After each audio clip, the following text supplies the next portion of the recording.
I just took her name and made that bitch a LLC. Stuff a couple stacks up in there, bitch, get on your feet. You make twice as much if you switch it up just to see. Same face, same look and everything. So of course I recorded everything in one day. But anyway, this is the second part of the video. We're gonna get into the construction of the wig and everything like that. So let's just hop right into it. This is part 2. See y'all. Hey you guys, so before we get started, if you haven't checked out part 1, just go to my channel and just check out part 1 before you get started on part 2. So I'm taking my T-pins and I'm placing them where I want to place my tracks. And I'm going to start by laying down my first track.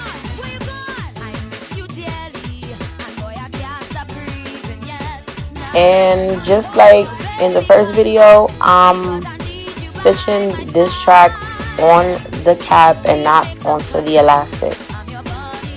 That area where I'm doing this track is still where the elastic band is. So I'm measuring my tracks, of course, doing the fold over method.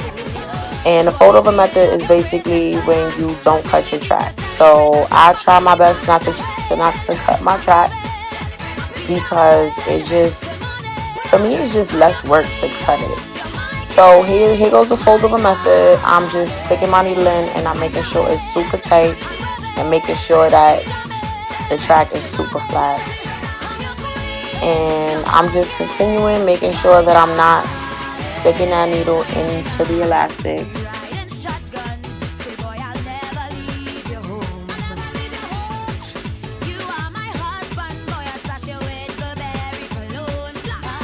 So we're just about halfway done, and I'm gonna show you how I continue when I add a new bundle. So I'm adding a new bundle here, and I just stick it down with the T-pins to make sure that it's nice and flat. And I start by putting the needle into the track and bringing it all the way through, and then continuing where I would originally stitch if I was continuing my bundle. And what that does is just lay it down really flat and make it really in sync right next to each other, so it's, you know, nice and uniform.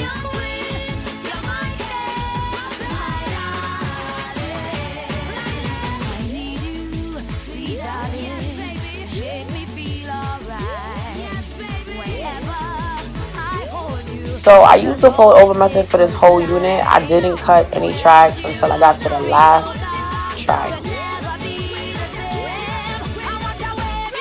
So we're getting to the top, and by the time you get to the top, you want this area to look just like this, like a horseshoe. And you just continue stitching. When you get to this horseshoe looking shape, don't get alarmed, because you might be afraid like, oh, it's not gonna close, I don't know what to do, it looks weird, it's not straight across. But don't worry, it is going to close. Like right now we're closing. And see where I lay down my where I lay down see where I lay down the track? It's easier to show where you'll be able to close. So this is where I cut the track, and that's the only time I cut the track. And I tie the knot, get it nice and tight, and take the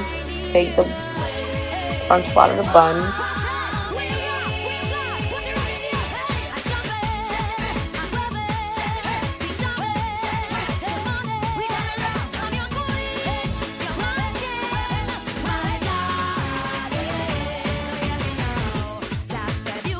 Taking the unit off the mannequin, and I'm showing you how the inside should look.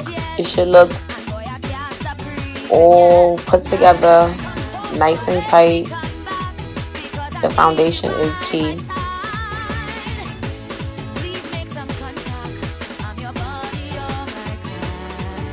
So as you can see, I'm cutting the cap, and I'm basically cutting right before where I stitched that frontal.